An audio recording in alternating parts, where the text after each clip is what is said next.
Hello बच्चों, कैसे हैं आप। मैं आपकी टीचर सुमन शर्मा अपने चैनल पर आप सभी बच्चों का स्वागत करती हूं और आशा करती हूं आप सब बच्चे बढ़िया होंगे और खुश होंगे।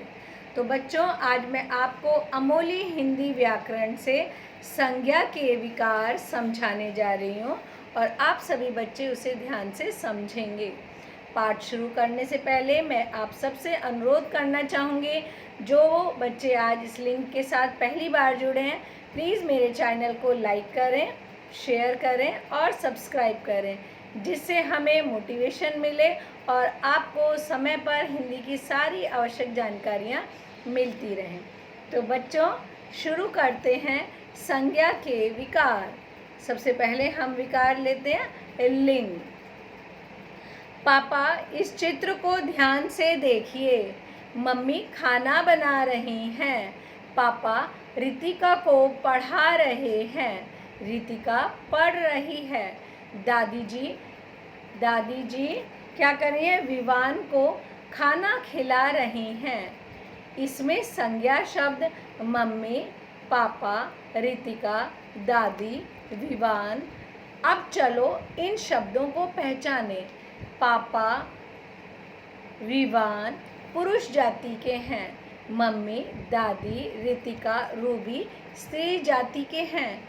इस तरह हम कह सकते हैं कि शब्द के जिस रूप से स्त्री जाति और पुरुष जाति का पता चलता है, उन्हें लिंग कहते हैं। लिंग के प्रकार बच्चों दो हैं, स्त्रीलिंग और पुल्लिंग। पुल्लिंग कौन होते हैं? जो पुरुष जाति का बोध कराएं वो पुल्लिंग है, जो स्त्री जाति का बोध कराते हैं वो स्त्रीलिंग कहलाते हैं। चूहा दौड़ा, बिल्ली पीछे दौड़ी, कुत्ता भौंका। चूहा क्या है? पुरुष जाति। बिल्ली क्या है? स्त्री जाति। कुत्ता भी पुरुष जाति का बोध करा रहा है। अगला देखिए, नमिता की फ्रॉक नीली है। पापा की कमीज फट गई। जलेबी मीठी है। आम बहुत खट्टा है। पापा ने कोट पहन लिया। बच्चों देखो, समझ में कुछ आया? चूहा, कुत्ता पुल्लिंग है, बिल्ली स्त्रीलिंग है। वस्तुओं में फ्रॉक, कमीज, जलेबी स्त्रीलिंग और आम तथा कोट पुल्लिंग हैं। हम वाक्य बनाकर इन वस्तुओं के लिंग की पहचान कर सकते हैं। यानी कुछ शब्द ऐसे होते हैं, जब हम उन्हें वाक्य में प्रयोग करते हैं तब हमें ये पता चल जाता है कि ये स्त्रीलिंग है या पुल्लिंग। आपने ध्यान दिया, जो शब्द प्राणीवाचक नहीं होते उनकी पहचान हम कर सकते हैं, जैसे खट्टा आम, मीठी जलेबी में विशेषण लगा के पता चला कि लिंग क्या है, तथा कमीज फट गई, कोट पहन लिया में क्रिया से पता चला कि लिंग क्या है। जैसे अगर हमने कहा बच्चों खट्टा आम, तो आम क्या है? खट्टा। हमने विशेषण लगाया जिससे पता चला कि आम खट्टी नहीं होता, आम खट्टा है। मीठी जलेबी, तो जलेबी क्या है? मीठी, तो ये क्या है? स्त्रीलिंग। ऐसे ही कोट पहन लिया, क्रिया से पता चला। कमीज फट गई, इससे हमें लिंग की पहचान हुई।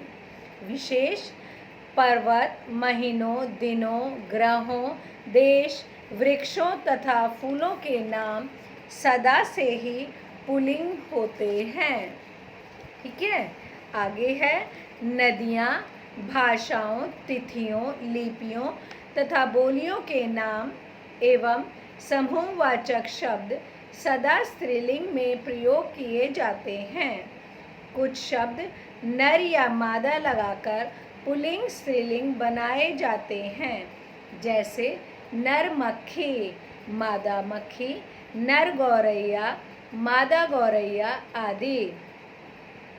कुछ शब्द पुल्लिंग तथा स्त्रीलिंग दोनों में समान रूप से प्रयोग किए जाते हैं, जैसे प्रधानमंत्री, राष्ट्रपति, मंत्री, डॉक्टर, इंजीनियर, प्रोफेसर आदि। यानी दोनों में ही इसका प्रयोग होगा, चाहे वो स्त्रीलिंग हो या पुल्लिंग। ठीक है। पुल्लिंग स्त्रीलिंग की सूची को कुछ ध्यान से हम इस प्रकार यहाँ पढ़ते हैं। पढ़ें बच्चों, शुरू करते हैं।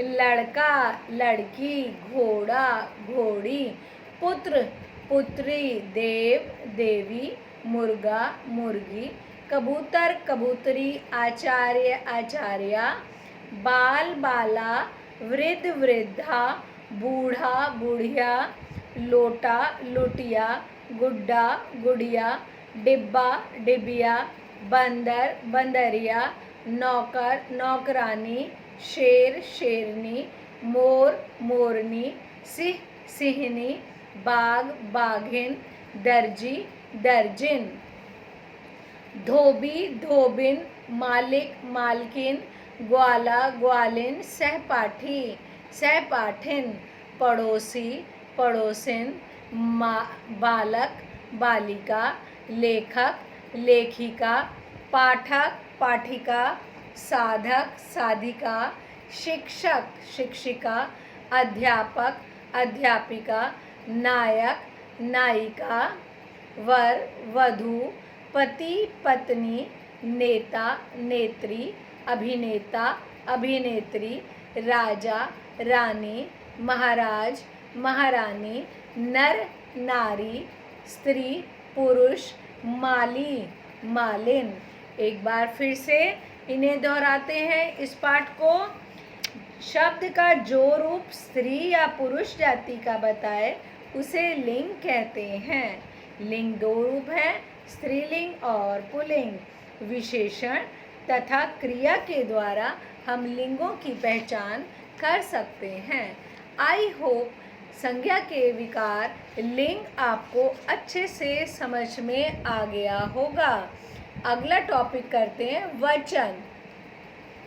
वचन क्या है बच्चों, आपको पता ही होगा। एक वचन, बहुवचन। ध्यान से सुनिए। बाग में फूल खिले हैं, वहाँ 3 लड़कियाँ हैं। एक लड़की झूला झूल रही है, दूसरी लड़की उसे देख रही है, तीसरी लड़की रंग बिरंगी तितलियाँ पकड़ रही है। बच्चों, इन पंक्तियों में आए बाग, लड़की, झूला शब्दों से इनके संख्या में एक होने का पता चलता है तथा फूल, लड़कियाँ, तितलियाँ शब्दों से इनके संख्या में एक से अधिक होने का पता चलता है।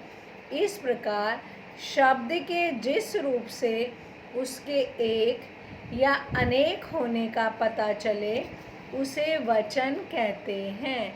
यानी एक का पता चले तो एक वचन, और एक से अधिक का पता चले तो उन्हें बहुवचन कहते हैं। वचन 2 प्रकार के होते हैं बच्चों, एक वचन और बहुवचन।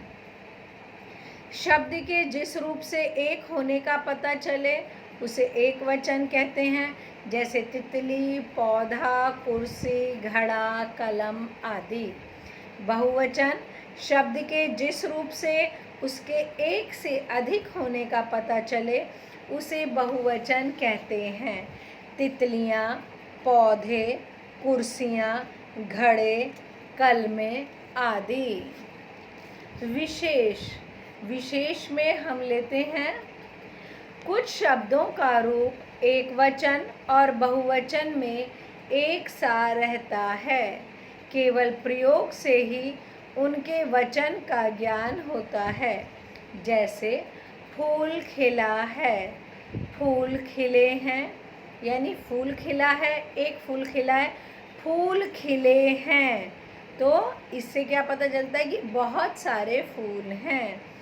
साधु जा रहा है, साधु जा रहे हैं। यह घर बहुत बड़ा है, ये घर बहुत बड़े हैं। आदर देने के लिए एक वचन के स्थान पर बहुवचन का प्रयोग करते हैं। जैसे पिताजी आए हैं। कुछ शब्द सदा एक वचन में प्रयुक्त होते हैं, जैसे पानी, स्वतंत्रता, घी, तेल आदि। कुछ शब्द सदा बहुवचन में प्रयुक्त होते हैं, जैसे आंसू, हस्ताक्षर, प्राण, दर्शन आदि। संज्ञा शब्दों के एक वचन और बहुवचन रूप पढ़िए। एक वचन में देखिए लड़का, बहुवचन लड़के, बेटा, बेटे, पैसा, पैसे, आँख, आँखें, बच्चा, बच्चे, चूहा, चूहे, पुस्तक, पुस्तकें, मेज, मेजें, बात, बातें, लड़की, लड़कियाँ, कुर्सी, कुर्सियाँ, दवाई, दवाइयाँ, घड़ी, घड़ियाँ, बेटी, बेटियाँ, मक्खी, मक्खियाँ, लता, लताएँ, कथा, कथाएँ, भाषा, भाषाएँ। रात, रातें, कांटा, कांटे, चिट्ठी, चिट्ठियाँ, सभा, सभाएँ, बुढ़िया, बुढ़ियाँ, कक्षा, कक्षाएँ, माला, मालाएँ, वस्तु, वस्तुएँ, वधू, वधुएँ, डिब्बी, डिबिया, डिबियाँ। एक वचन से बहुवचन बनाते समय पुल्लिंग शब्दों में आ का ए आज हो जाता है और शेष पुल्लिंग शब्द बहुवचन में नहीं बदलते। केवल प्रयोग से पता चलता है कि वे बहुवचन हैं। एक बार फिर से दोहराते हैं। शब्द के जिस रूप से संज्ञा शब्दों की संख्या का पता चले उसे वचन कहते हैं। वचन के दो प्रकार होते हैं, एक वचन और बहुवचन। आई होप आपको ये चैप्टर अच्छे से समझ में आ गया होगा। एक बार आप इसे पुनः पढ़ें, समझें और सुनें, आपको अच्छे से समझ में आ जाएगा। ओके बच्चों, बाय, टेक केयर।